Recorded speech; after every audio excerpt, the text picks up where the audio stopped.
Обвинителството веднаш отвори предмет и ќе се испитува дали има пропусти во изградбата на милионската фасада на зградата на МЕПСО.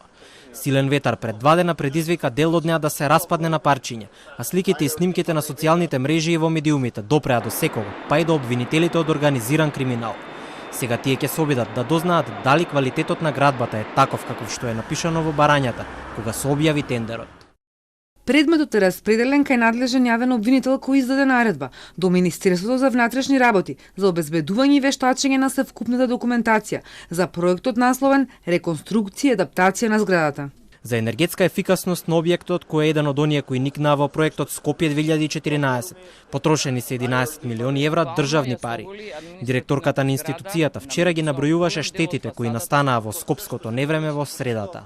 Откорнатите парчиња стиропор оштетија неколку службени возила, откорнати се и десетина клима уреди. Во меѓувреме активистите на социјалните мрежи повторно гласно почнаа да коментираат и да споделуваат ставови за Скопје 2014, а градоначалникот Петре Шилегов порача дека проектот мора да се реши, а тој тоа ќе го направи најбрутално и веднаш по изборите.